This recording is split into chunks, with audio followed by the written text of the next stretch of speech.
merci à vous tous qui êtes là. Un grand merci à tous ceux qui sont venus quand même dans le MEDEF mardi, parce que je pense que c'était une belle action et qu'on a bien fait de la mener, quelles qu'en soient les conséquences.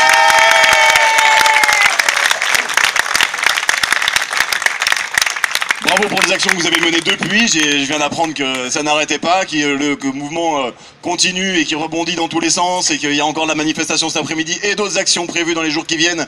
Et j'espère qu'on sera très très nombreux pour qu'on puisse gagner à la fin, à la fois pour l'abolition de la loi El Khomri, à la fois pour l'arrêt de l'état d'urgence et à la fois pour une vraie solution pour les intermittents et l'ensemble des chômeurs.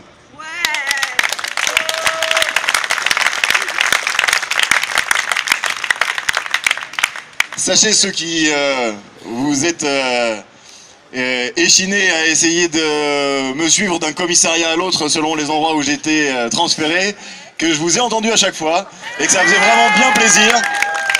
Et que même mes camarades de cellule qui n'avaient pas grand chose à voir avec cette affaire étaient très contents qu'il y ait du monde qui soit autour et qui proteste contre les enfermements en général.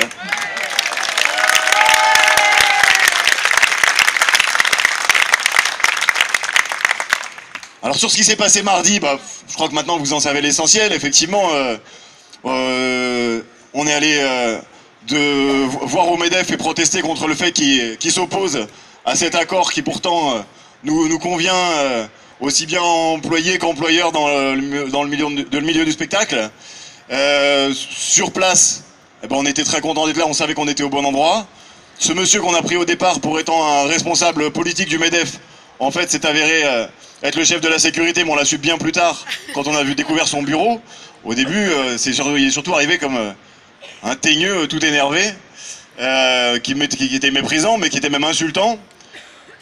On sait que nous ne lui avons pas porté de coups.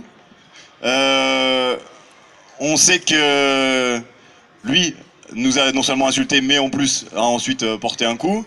Et c'est ça en fait ce qui, je pense, l'a motivé à porter plainte. C'était pour couvrir son manque de sang-froid, son énervement, ce qu'il a dû ressentir comme une humiliation en tant que chef de la Sécu qu'on soit là. J'ai eu beau lui expliquer que c'était contre les dirigeants politiques du MEDEF qu'on en avait, et pas contre les salariés du MEDEF. Mais il a maintenu sa déposition telle quelle, on a été confrontés hier, il maintient sa déposition telle quelle, si, ce monsieur m'a tapé. Bon. Tous ceux qui sont là savent que c'est évidemment faux. Alors moi effectivement il m'a frappé et je suis ensuite allé à l'Hôtel-Dieu passer une échographie, tout va bien, je suis en bonne santé, merci.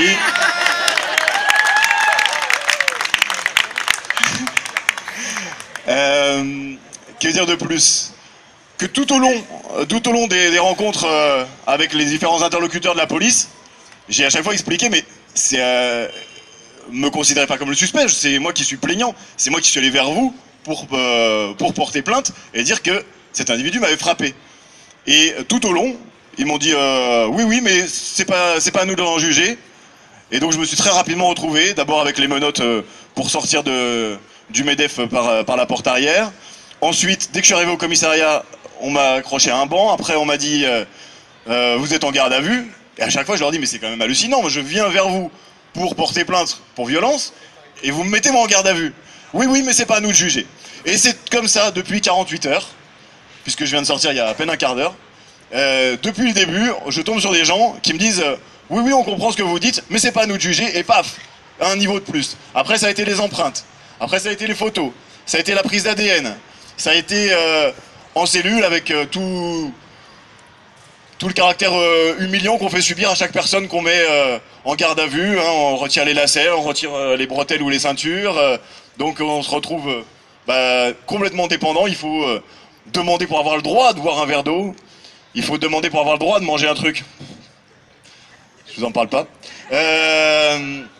Et à chaque instant, pour aller aux toilettes, il faut encore attendre la bonne volonté du policier, qu'il soit disponible, etc. Et pour tout, on est infantilisé, voire humilié régulièrement.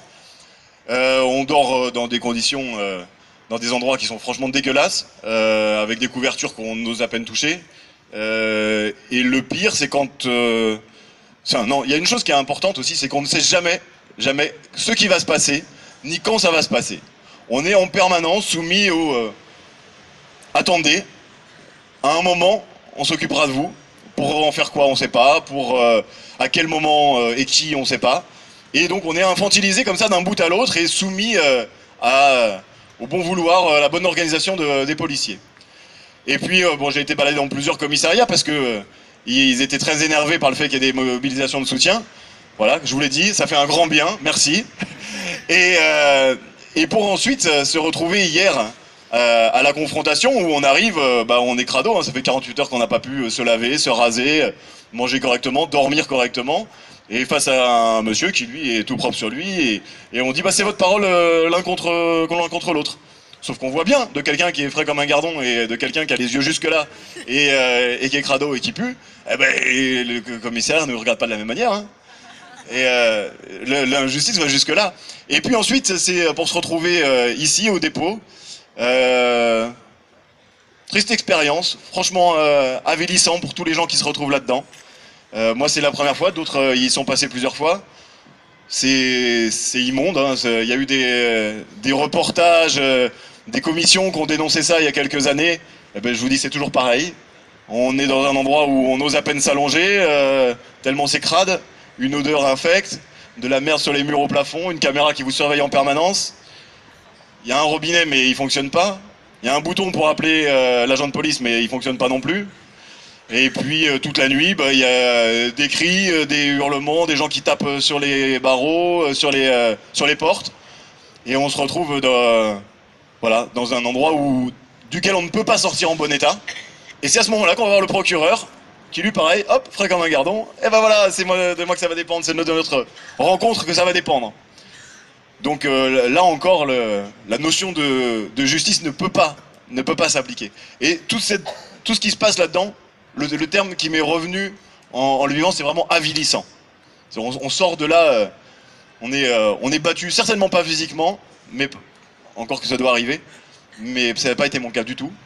Mais par contre, on a pris une claque dans ce qu'on devrait être comme citoyen, comme être humain.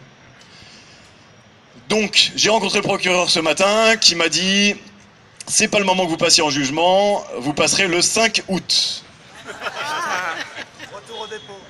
J'étais assez content de sortir, je vous avoue, hein, je vais pas insister.